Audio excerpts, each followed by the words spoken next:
sedia mendengar. Sejak kulihat wajahnya, ku yakin pada firman-Nya dan menyerahkan bimbangku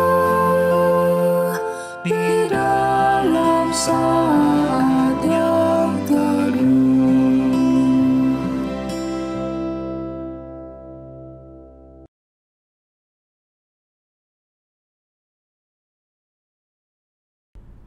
Satu, dua, tiga. Selamat pagi saudara-saudara. Sebelum kita membaca dan merenungkan firman Tuhan, mari kita bersatu di dalam doa. Kita berdoa. Tuhan Allah yang Maha Pengasih, terima kasih untuk hari yang baru. Berikanlah kami juga hati yang terus-menerus mau diperbarui melalui firman Tuhan, melalui tuntunan Roh Kudus. Berfirmanlah, kami siap untuk mendengar. Dalam nama Tuhan Yesus Kristus kami berdoa. Amin.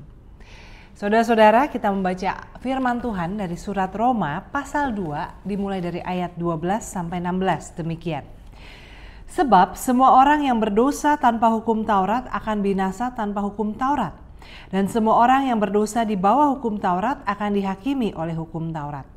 Karena bukanlah orang yang mendengar hukum Taurat yang benar di hadapan Allah, tetapi orang yang melakukan hukum Tauratlah yang akan dibenarkan. Apabila bangsa-bangsa lain yang tidak memiliki hukum Taurat oleh dorongan diri sendiri melakukan apa yang dituntut hukum Taurat, maka walaupun mereka tidak memiliki hukum Taurat, mereka menjadi hukum Taurat bagi diri mereka sendiri. Sebab dengan itu mereka menunjukkan bahwa isi hukum Taurat ada tertulis di dalam hati mereka, dan suara hati mereka turut bersaksi, dan pikiran mereka saling menuduh atau saling membela. Hal itu akan nampak pada hari bila mana Allah sesuai dengan Injil yang kuberitakan akan menghakimi segala sesuatu yang tersembunyi dalam hati manusia oleh Kristus Yesus. Demikianlah pembacaan firman Tuhan. Oke. Satu, dua, tiga. Saudara-saudara, dalam hidup ini ada yang namanya hukum moral yang sifatnya universal. Misalnya membunuh, ya, dalam negara manapun, di negara manapun, dalam agama apapun atau dalam keyakinan apapun, bahkan yang tidak berkeyakinan sekalipun, maka yang namanya membunuh itu adalah sebuah kejahatan, sesuatu yang salah. Ya, demikian juga misalnya seperti mencuri, korupsi. Walaupun ada negara yang lebih kejam menghukum koruptor, ada negara yang lebih tutup mata korupsi di mana-mana, tapi semua orang tahu bahwa korupsi itu salah. Nah, namun ada juga aturan-aturan yang sifatnya lokal, kontekstual, baik dalam hal agama maupun juga negara. Misalnya contoh pemakaian obat-obat terlarang. Di negara kita itu jelas dilarang, hukumannya bahkan hukuman mati. Tapi ada negara-negara yang mengizinkan dalam jumlah tertentu atau untuk pengobatan. Nah, demikian juga dalam hukum agama, saudara-saudara. Misalnya dalam hukum agama Islam, sebagai perempuan saya harusnya tertutup, tidak menunjukkan rambut sehelai pun. Dalam kekristenan itu tidak masalah, bukan dosa kalau saya menunjukkan rambut saya. Nah, tapi sebaliknya di dalam kekristenan ada aturan yang tidak boleh. Misalnya orang dilarang bercerai, apalagi sesudah bercerai menikah lagi, apalagi menceraikan pasangannya demi menikah lagi. Tapi dalam agama lain ini tidak dilarang. Maka perceraian, pernikahan kembali itu bukan suatu dosa atau sesuatu yang melanggar peraturan. Nah, di sini kita melihat saudara-saudara bahwa ketika kita memiliki sebuah keyakinan, maka kita perlu menjadikan keyakinan itu sebagai pegangan hidup dan standing point kita, supaya kita nggak bingung. Karena oke lah, memang gini kan, orang bilang semua agama itu mengajarkan orang berbuat baik, betul. Semua agama mengajarkan orang berbelas kasihan, pastinya tidak membunuh, tidak korupsi, tidak mencuri. Tetapi kalau kita sudah bicara pada hal-hal yang lebih kontekstual atau lebih lokal, kalau kita tidak mengenal apa yang kita percayai dan kita mencampurkan apa yang kita percayai, ini bisa jadi membingungkan. Nah, dalam surat Roma, Paulus mengatakan bahwa semua orang berdosa. baik dengan hukum Taurat maupun tanpa hukum Taurat. Jadi orang yang nggak mengenal hukum Taurat, mereka berdosa nggak? Mereka berdosa. Kan dulu ada yang berpikir begini, bukan dulu, ada orang yang berpikir gini ya, aduh jangan dikasih tahu saya peraturan Tuhan, karena kalau saya tahu peraturan Tuhan lalu saya melanggar, saya dosa. Tapi kalau saya nggak tahu, ya saya nggak dosa dong, kan saya nggak tahu aturan Tuhan. Tapi Paulus katakan gini, semua orang pada dasarnya berdosa, baik dia mengenal dan tahu hukum Taurat maupun dia tidak mengenal hukum Taurat. Ya, kenapa? Karena ada yang namanya hati nurani, ada yang namanya kesadaran. Dikatakan orang yang tidak mengenal hukum Taurat, mereka dituduh sendiri oleh hati nuraninya kalau mereka berbuat salah, tapi juga dikatakan mereka juga akan membela kesalahannya. Ya, kita seringkali juga gitu ya, aduh salah nggak sih saya, tapi kan dia juga salah, makanya saya begitu gitu ya, seperti itu. Nah, tetapi orang hidup dalam hukum Taurat ada panduannya. Nah, sama ya, kita hidup dalam agama, ada panduan agama kita. Nah, tapi saudara-saudara begini, pada akhirnya semua orang akan dihakimi di akhir zaman berdasarkan apa yang tersembunyi dalam hatinya. Ya, itu dalam surat Roma ini Paulus katakan demikian.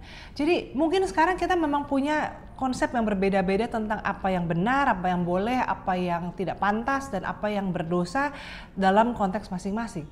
Tetapi pada dasarnya semua itu pada akhirnya bicara tentang hati nurani kita. Kalau misalnya kita melakukan hukum agama tertentu tanpa kita menyadari mengapa kita melakukannya, kita menyadarinya mungkin karena peer pressure, social pressure ya, semua orang melakukannya kita ikut-ikutan. Ya misalnya contoh soal memberi persembahan ya, dalam kekristenan ada persepuluhan. Tapi kita memberikan itu bukan karena kita bersyukur, bukan karena kita ingin memberi, ingin berterima kasih, tapi karena takut nanti berkatnya berkurang atau takut nanti Tuhan ambil dengan cara yang lain. Maka ini kan sebetulnya bicara tentang motivasi kita. Maka ketika kita bicara tentang bagaimana kita memegang keyakinan kita, kita perlu mengenal ajaran kita, perintah-perintah agama kita, memahami kenapa Tuhan memberi perintah itu. Ya, kenapa sih kok kalau orang Kristen nggak boleh bercerai, agama lain boleh tuh, nggak salah. Ya misalnya ini contoh gitu ya. Mengapa begitu? Maka sehingga ketika kita melakukan perintah Tuhan itu, kita melakukannya dengan hati nurani yang dicerahkan. Bukan karena terpaksa, bukan karena takut dihukum, atau juga sebaliknya ketika kita tidak mau melakukannya juga kita bisa menjelaskannya. Ya, misalnya contoh tadi berkerudung atau tidak, ya. Tidak semua teman-teman yang muslim berkerudung, teman-teman perempuan, dan mereka punya alasan yang bisa dipertanggungjawabkan. Demikian juga dalam kekristenan, misalnya ada orang yang mengalami KDRT dalam rumah tangga lalu dia memilih untuk berpisah, maka ini ya tentu ada hal-hal yang bisa dijelaskan.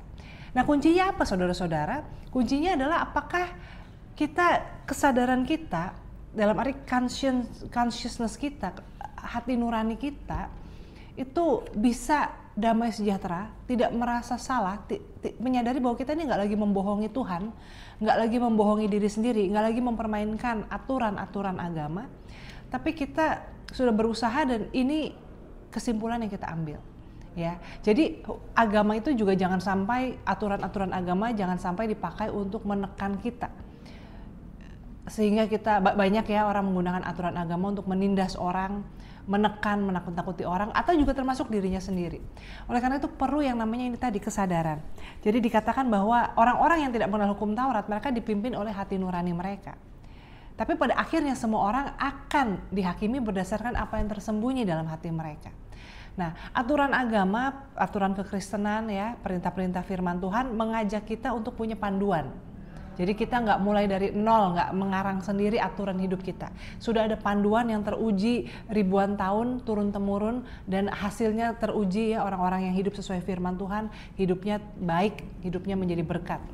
Nah, tetapi kita perlu mengenal dan memahami aturan itu sehingga bukan cuma ikut-ikutan. Karena tanpa pemahaman, hati nurani kita itu tidak tulus dalam melakukan perintah Tuhan, dan pada akhirnya ya nggak damai sejahtera. Nah, tetapi juga kita sebagai orang percaya juga jangan campur-campur ya, jangan untuk aturan yang enak buat kita pakai agama Kristen, nanti kita pinjam agama Hindu untuk aturan yang lain ya, ntar agama Buddha untuk yang lain. Boleh belajar membuka wawasan mengenal agama lain, tetapi ketika dipraktekkan dalam hidup kita perlu punya komitmen pada apa yang kita yakini. Di sini juga dikatakan bukan mereka yang mengenal hukum Taurat, tapi yang melakukan, itu yang penting. Demikian juga bukan kita cuma tahu aturan-aturan agama, tapi bagaimana kita hidup menjadikan aturan itu bagian dari identitas dan karakter kita. Tuhan menolong kita dan memberkati kita. Amin. 1, 2, 3. Mari saudara-saudara kita bersatu di dalam doa. Tuhan Allah yang Maha Pengasih, terima kasih karena Engkau telah mengaruniakan pada kami firman Tuhan. Firman yang menuntun kami dalam kehidupan, memberikan kami hikmat, memberikan kami petunjuk untuk tahu bagaimana bersikap, bagaimana menghadapi tantangan-tantangan dan pilihan-pilihan yang sulit. Tolong kami ya Tuhan untuk setia mengenal, bertumbuh di dalam firman Tuhan, dan bukan hanya tahu tetapi sungguh-sungguh mengenal dan memahami mengapa Tuhan memberikan peraturan-peraturan itu, sehingga kami dalam kesungguhan melakukan, dalam kesadaran kami memahami mengapa kami melakukannya, sehingga dalam hidup kami bisa hidup bertanggung jawab dengan integritas, menunjukkan buah-buah yang manis dari pertobatan kami, dari pengenalan kami akan firman Tuhan. Biarlah kiranya Tuhan, Engkau yang menuntun kami untuk menjadi pelaku firman-Mu, sehingga sampai akhirnya nanti kami boleh setia sebagai anak-anak Tuhan. Dalam nama Tuhan Yesus Kristus kami berdoa. Amin.